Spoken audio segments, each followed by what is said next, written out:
Hi everyone and welcome back to my channel where we talk about more than just the mechanics of writing. Today we are talking all about settings. Settings great and small, natural, man-made and everything in between.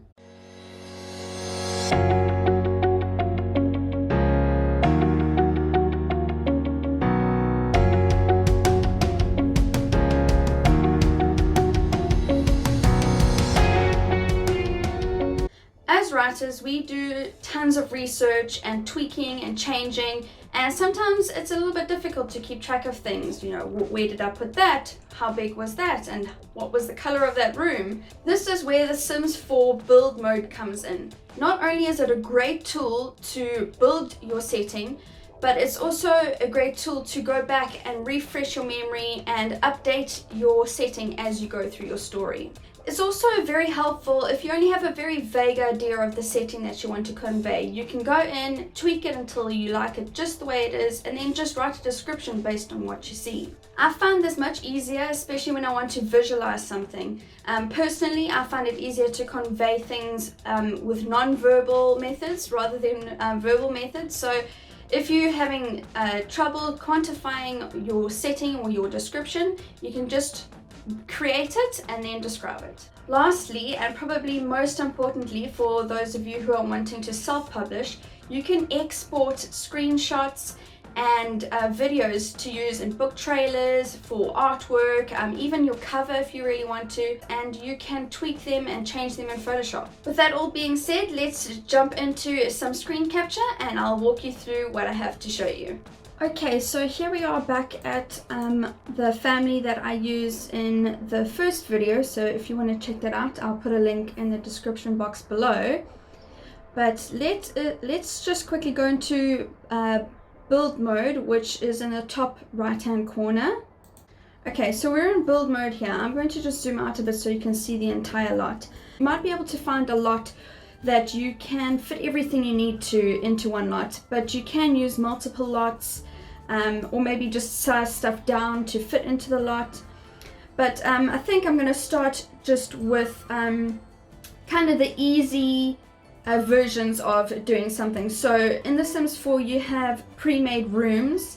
So if you, on the bottom left over here, you can see I don't have that much money, but in the bottom left here you can see styled rooms. So if you click on styled rooms, you can have kitchens, bathrooms, bedrooms, living rooms, dining rooms. So for the sake of time, I'm just going to place a couple of these onto the lot, so I can show you how you can go in and navigate and take screenshots and change the colors of things. So let's just grab this one over here. Okay, and as you can see in this preview window, you can choose different colorways. So this one has got like a bluish, more autumn, and then like a grayish kind of vibe to it. So it's also very nice if you're creating rooms that are specifically for different characters. You can customize them. So I'm just going to get this one.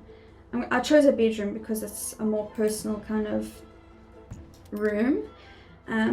So once you're in build mode, you can change the color of the walls. Again, like the first video, I'm not going to go into huge depth because it's not a Sims 4 tutorial. I just want to show you what the different possibilities are that you can use to create your own settings. So at the moment here, I've just added a little dining room that you can see there. Let me just rotate myself around here. Okay, so you can see we've got a dining room there that I've pulled in. If I bring the walls up, you can see the different colors of the walls, and you can see you can add artwork to the walls. This a really great shortcut to change the colorways of certain things is to click R, and you'll see the little tab comes with like a little paint samples little icon in it, and you can just click and change the different colors of a particular object.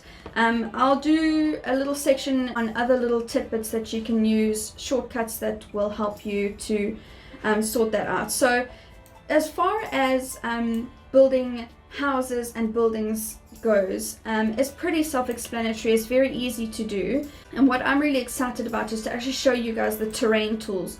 So terrain tools, if you go back down to the bottom left hand corner, there's a little like a molehill with like a little spade in it, and you'll see there terrain tools. At the bottom here there's a slider. It can soften or harden at the speed of adjusting your terrain. So I want to go here, terrain manipulation, so I click on the little spade, and I want to raise the terrain. So you can go in a circle or in a square, so you can see that's quite fast, so it's raised it a lot. Or I can just click once or twice, and what's nice is that it gives you kind of these little topographical lines that give you an indication of how steep and how flat the terrain is. So that's raising the terrain, and so I'm going to lower the terrain right in the middle there, which is great. So you can lower terrain, and if you go down really far it actually turns red, so like you've gone into the magma of the earth. So there's even some really interesting fun things that you can do. The only thing with this that you can't do is go horizontally, so you can't make like tunnels and stuff like that, which is, like I said, there's limitations, but it's a good base to start with. Another thing that you can do is just flatten it to a certain height. You can see I'm flattening there. You can flatten the lot, so that's what I've just done there. Another nice thing that you can do is you can change the color of like the surface of the earth. So we've got at the moment just plain grass, but we can do sparse grass over there. We can do like a little muddy patch over here. So it's very interesting, and you can also add lots of plants and that kind of thing. So as far as creating a setting that looks almost exactly like you see it in your mind, it's really actually quite easy to do. So we've got an elm tree here that we can just pop there. You see it's gone a little bit brown because at the moment I'm in autumn in The Sims. So we've got different types of vegetation. There's trees, lots and lots of different types of trees. We've got shrubs that we can do as well. I'm just placing a few to show you here. And we've also got flowers, different flower patches. As you can see, some really pretty flowers there, wildflowers. You've also got rocks, so lots of rocks and different shapes and sizes. And also when you are in build mode for a house, if you look at the outdoors section, they've also got little planters and seeds, and there's a little scarecrow. Let's place him there like that. They've got arches, they've got swing sets. Again, like I said in my first video, the more packs you have in The Sims, the more options you'll have. But even the base game has some really awesome stuff. So let's place a little kiddie pool in there as well for you to have a look at. So at the moment we've got that. Another option that you can do is to actually download something straight from the gallery. So the gallery is in the top top right hand corner as well, these little picture frames. I'm going to just open that quickly. Okay, so if you go into the gallery and you search something like evil lair, let's see what I've got here. So you can look at different lots. Let's have a look at this first one. It looks quite interesting. Okay, so this is kind of like it looks kind of like a mad scientist lair that you can do. And one that I saw the other day that was really cool, so I want to show you guys as like an underground lair. So if you go, underground house. Okay, so let's look at this one over here. So you can see on the surface it doesn't look that interesting, but they post different kind of shots of it, so you can see the different levels. That's the first level, that's the second level. So this is kind of like almost like a little bunker situation, which is quite interesting. So if you don't really want something that is exactly the way you want, or maybe you're not sure exactly what you want, you can always go onto the gallery and find something that you like and place it. So that's a really great lazy kind of hack for you, in case you don't want to go through everything and make it yourself.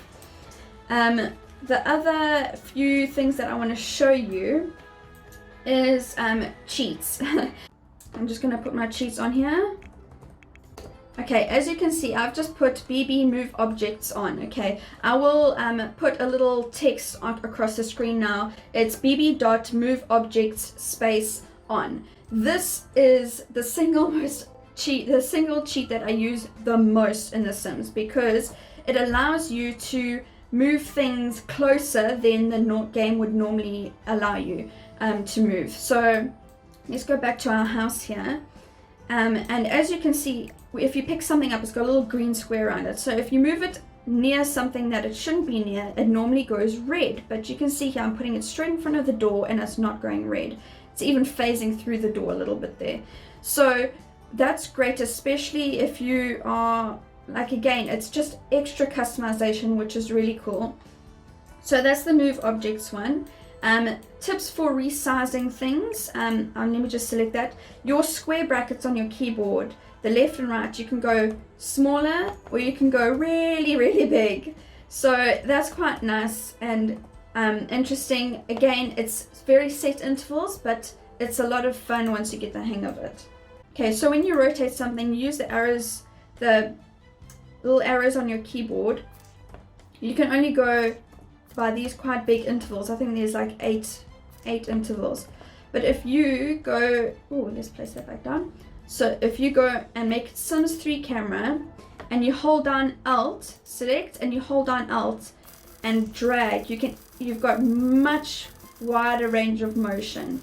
So you can see there, it's not just going forward, corner, side, it's actually giving me the full range of motion there. So that's really cool. The other nice move cheat that we've got is to move things up and down. So it's 9 and 0 across the top of your keyboard. As you can see, you can go up and you can go down. So, okay, it only goes down as far as the level of your ground. So unfortunately, you can't make things phase through the ground, but I suppose you could dig a hole using a terrain tool if you really wanted. So that goes up and that goes down.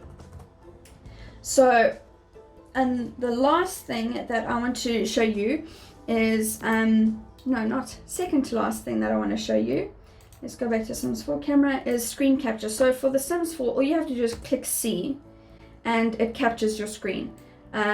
For recording live footage, so if you want to maybe include some kind of a sweeping shot into a book trailer or something like that, if you click in, if you go back to live mode, okay, and you click the tab option on your keyboard, it takes away all of this bottom kind of the little widgets and things. So if I click tab, all of that is gone, and I can now move around all the tabs away, all the widgets, and then you can, so you can see, you can zoom straight in. Oh, I've gone too far up again. Oh, there we go. So I can zoom in and zoom out, and I can pan around as well, which is really cool. And it's a much smoother, more kind of all-encompassing camera angle that you can use if you wanted to record your screen and include it in a trailer or something like that. You could even screen capture something like this and have it just free of all the widgets if you want to use it for cover art or anything like that. So that's a really great little tidbit for you guys. What I'm going to do now is I'm going to quickly just build a bit more of a realistic setting for you guys. I will record it, but I'll speed it up for you to look at.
Okay, so you would have seen me create that little pond with the trees and everything around it, resizing things, moving things around. I did that as just an example so that you can have a look and you can see an example of just a more natural kind of setting. And now I've just downloaded this little cottage, which I think is really adorable. And I've just placed it on the lot. I got it from the gallery. I just typed in base game cottage and placed it on the lot, and unfortunately it demolished my little pond, but it's on here now and it's got some trees surrounding it.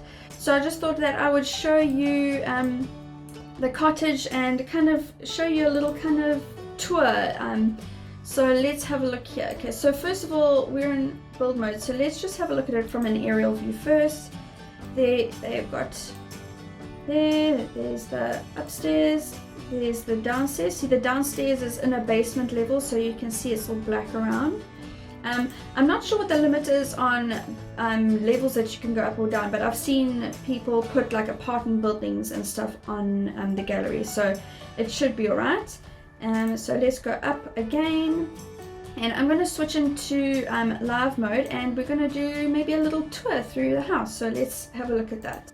Okay, so there we go. Okay, see here, we're here in the doorway.